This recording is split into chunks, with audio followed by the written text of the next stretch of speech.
Ladies and gentlemen, welcome to the Air Force One Pavilion. I've got to say what a brilliant and insightful discussion we just witnessed. And to Steve Hayward, Luke Cannon, Craig Shirley, Mike Duffy, and Peggy Noonan, thank you, and please come back and do it again.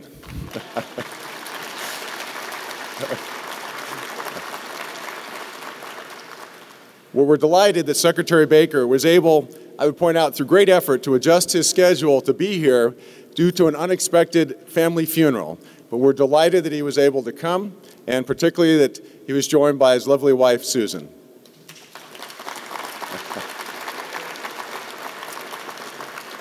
And in speaking to him as we were standing in here in Air Force One Pavilion, Secretary Baker was a bit nostalgic, recalling all of the flights that he took on Air Force One, both as Chief of Staff to the President, but also as Secretary of State. After this plane came out of service to the White House, it became available as Secretary of State, and Secretary Baker used it extensively on his all the global diplomacy that he did around the world.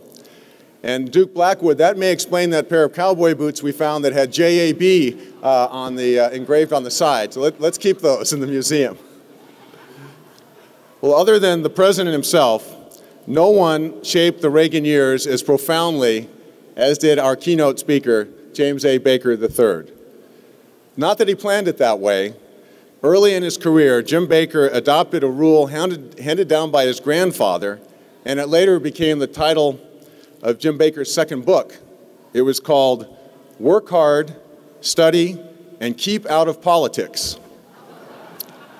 Well, that didn't last long, and I guess 2 out of 3 is not bad. Jim Baker grew up in Houston, son and grandson of prominent attorneys. He graduated from Princeton and joined the Marine Corps. Following his military service, he received a law degree from the University of Texas. Jim Baker's introduction to politics came in 1970 when he took the part of Harris County Chairman for the ultimately unsuccessful U.S. Senate campaign of his close friend George H.W. Bush. From that time forward, Jim wrote, I was hooked on politics. Brought into Reagan's 1980 campaign after George Bush joined the ticket, Jim Baker showed his good judgment, enormous dedication, and effective management. He impressed Ronald Reagan so much that after Election Day, President Reagan's first act was to appoint Jim Baker as White House Chief of Staff.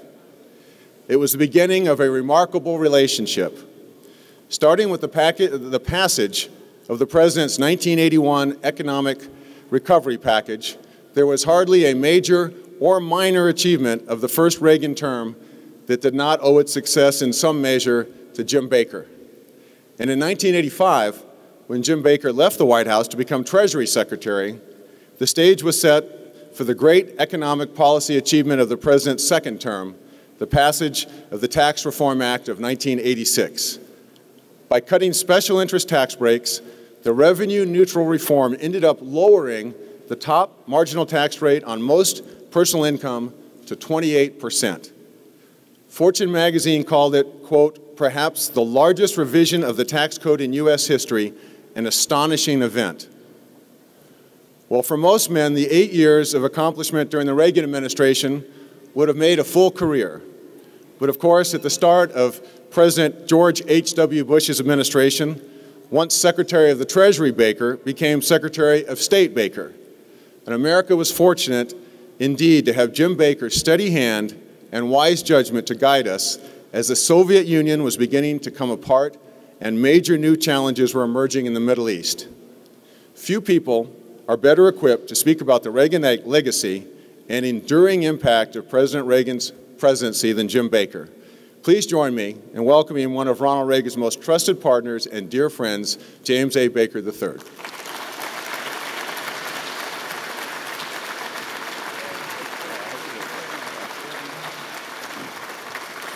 Thank you, ladies and gentlemen, and thank you, Fred, for that extremely generous introduction.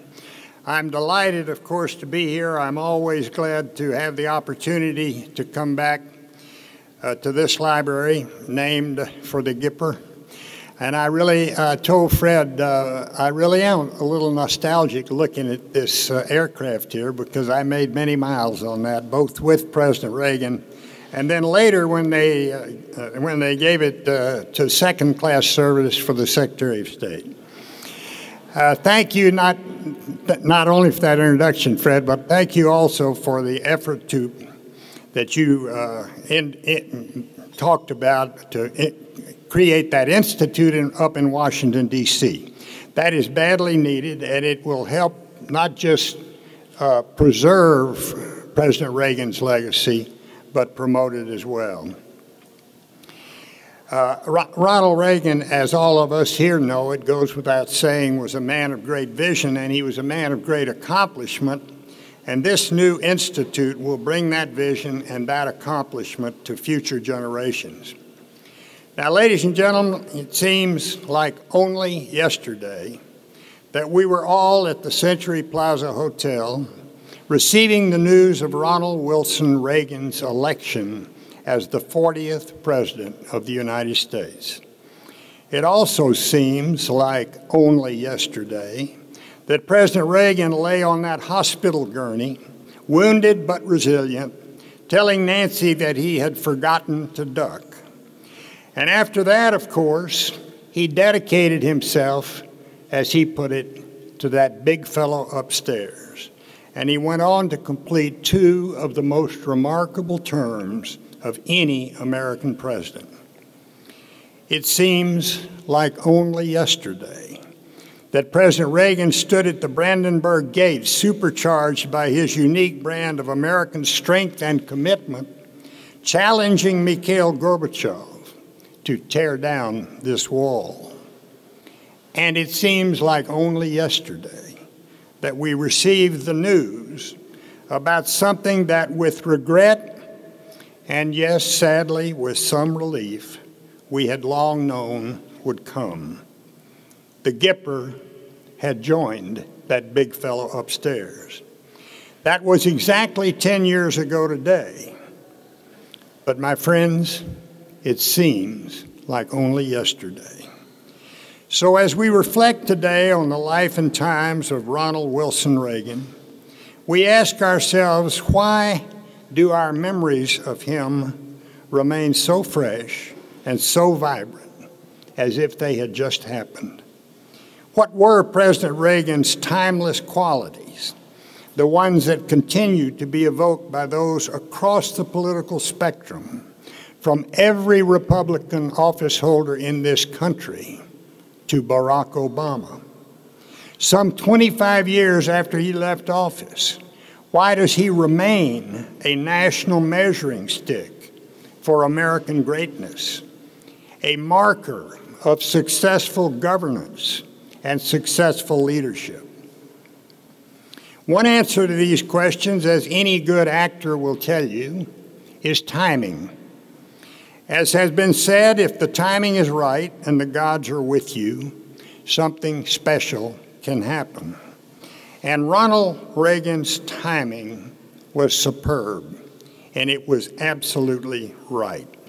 He became our 40th president at a low point in American history, a critical moment when history demanded great leadership from the White House.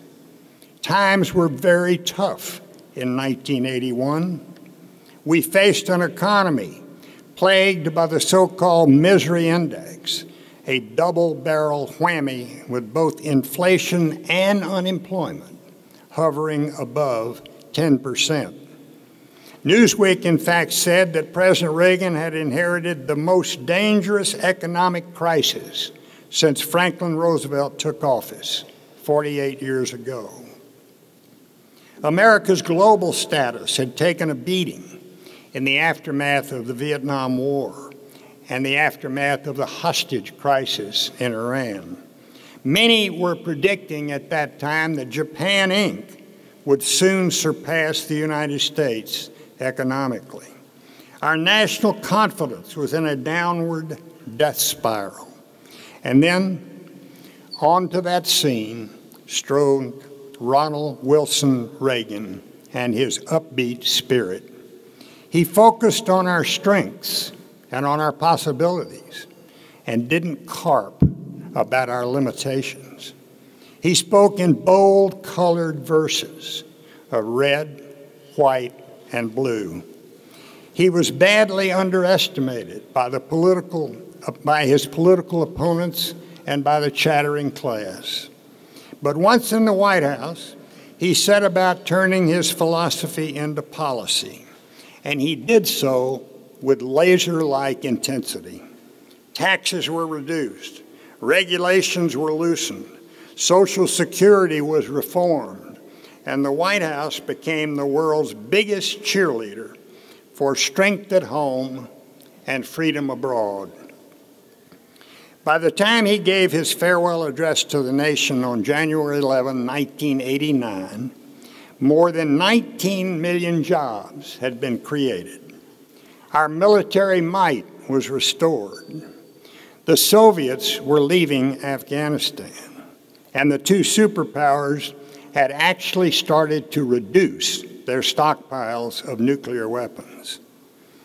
Led by the right man at the right time, the United States was then well on the road to economic recovery. And the world was on the path to the biggest advance of freedom that it has ever seen. When he left office in 1989, there were 69 democracies in the world. Today, there are 117. Yet it all sounded so easy when President Reagan summed up his 8 years during his final address from the White House. The lesson of all this was, he told his countrymen, that because we're a great nation, our challenges seem complex. It will always be this way.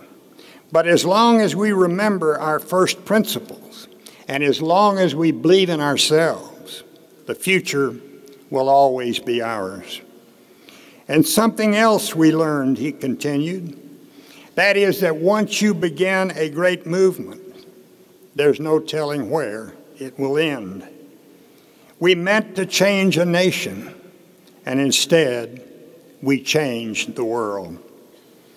Now, ladies and gentlemen, I want to talk briefly to you today about 3 of President Reagan's traits that I think helped him change the world. Because I think they could help our nation's leaders today as they confront challenges that once again seem insurmountable to many. The first trait, and this was talked about in that extraordinarily excellent panel discussion we had earlier today, that first trait is that he was truly bipartisan. President Reagan was as ideologically forthright as any person that I have ever known. He held very firm thoughts about the world, and he spoke about them with a special strength and conviction. But rarely, if ever, in fact, I don't think I can think of a time, did he put ideology above getting results. President Reagan understood that we judge our presidents by what they accomplish during their time at 1600 Pennsylvania Avenue. And he was dead set determined to accomplish a lot. So he worked with Democrats like Tip O'Neill and Danny Rostenkowski. And he fought like hell with them too. But he worked with them. And at the end of the day, he was able to cut deals that both sides could agree to. And that made our country stronger. That same bipartisan spirit is sadly lacking today, as our political dysfunction may be the single biggest problem we need to overcome. Of course, the president was also tolerant of opposing views inside his own party. He understood that a Republican office holder in New England might view policy a little differently than one from the Deep South or from the Rocky Mountains. But he also knew that at the end of the day, we needed every Republican vote that we could get. He didn't have litmus tests for his fellow party members. His 11th commandment, thou shalt not speak ill of fellow Republicans, is something that I think our party would be wise to remember and to follow. Now, the second trait that I want to mention is that President Reagan never minced words, particularly when it came to foreign policy. He said what he meant, and he meant what he said.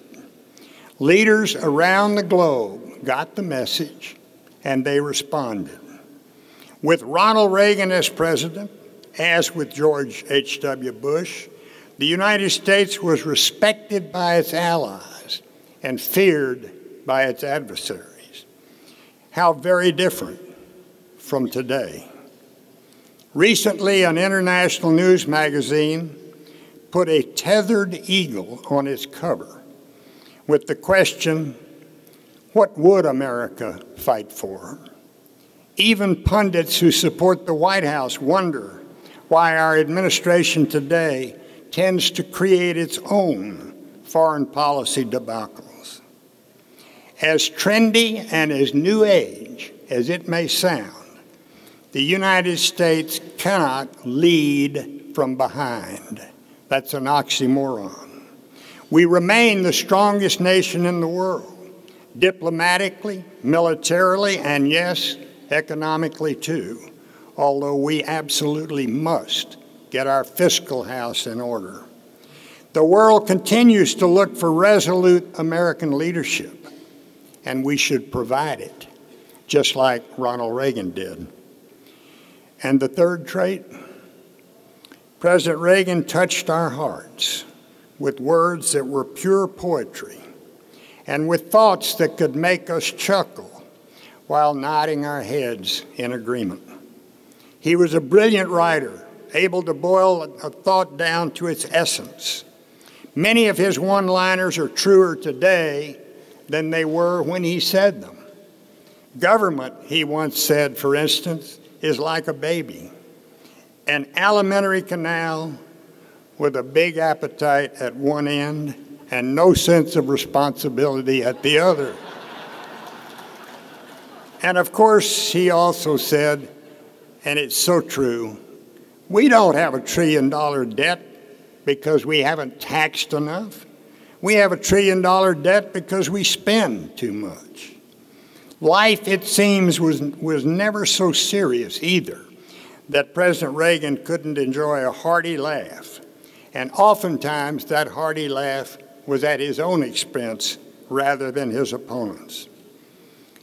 I have left orders to be awakened at any time during a case of national emergency, he deadpanned, even if I'm in a cabinet meeting. You might not have liked his policies, but I want to tell you something. A lot of people didn't like his policies, but it was very nearly impossible not to like the man. Ladies and gentlemen, just as the memories of the Titans of Mount Rushmore remain etched in our collective minds, so too will President Reagan's legacy, a legacy that is robust and a legacy that will last long, long into the future. Of course, none of that could have happened without the woman who he said could make him lonely just by leaving the room, Nancy, his great love, and always his astute and wise advisor. I suspect you will hear a lot about Ronald Reagan during this next presidential election, both from Republicans and Democrats alike. Why? Because this nation is again at a crossroads. Our economy remains weak, unemployment is too high, and our national confidence is eroding. Our stature in the world is waning, and we seem to prefer fighting amongst ourselves rather than working with one another to find solutions the way Ronald Reagan did. Sadly, today we risk losing whole generations of Americans to cynicism and the wrong-headed belief that our country's best days are in the rearview mirror. They need to be reminded that their country can remain that shining city on the hill, filled with freedom and with opportunity. But they also need to be reminded that that will happen only if they are willing to do what they must to make it happen, the way Ronald Reagan did. Today, we Americans badly need someone like Ronald Reagan, an eternal optimist, capable of reaching deep into our souls and touching our innermost hopes and aspirations. The American dream, he said, is not that every man must be level with every other man. The American dream is that every human being must have the opportunity to be the very best that they can be. That sentiment is as easy to understand and appreciate in the mountains of West Virginia as it is on the plains of Nebraska or along Maine's coastal shores. It is little wonder then that Ronald Reagan carried 49 states in his 1984 re-election campaign. Margaret Thatcher may have said it best on June 11, 2004, at the National Cathedral during her eulogy for her close friend and ally. In his lifetime, Lady Thatcher said, Ronald Reagan was such a cheerful and invigorating presence that it was easy to forget what daunting and historic tasks he set for himself. He sought to amend America's wounded spirit, to restore the strength of the free world, and to free the slaves of communism. She continued, these were causes that were hard to accomplish, and they were heavy with risk, and yet they were pursued with almost a lightness of spirit. For Ronald Reagan also embodied another great cause, what Arnold Bennett once called the cause of cheering us all up. In our mind's eye, today and long into the future, we will see him confidently smiling, cocking his head to enjoy a funny moment, and always, always, always talking about a better future. He will continue well into the future to cheer us all up. And we will remember his firm belief in low taxes and lower regulation, that peace indeed absolutely can be achieved through strength, and that, as he once explained it, welfare's purpose should be to eliminate, as far as possible, the need for its own existence. His message, my friends, is just as pertinent today as it was 25 years ago when he left office, and it will be equally pertinent in 2016 and far beyond. Yes, it seems like only yesterday, and we dearly miss Ronald Wilson Reagan, but he will remain with us forever, strong in our memories and deep in our hearts. Thank you all very, very much.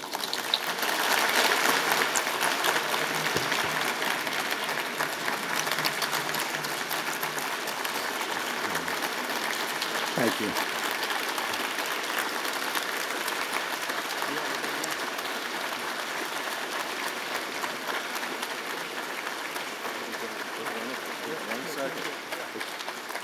Mr. Secretary, thank you for sharing those wonderful insights and reflections. Thank you for coming back to the Reagan Library. It's always an honor to have you here.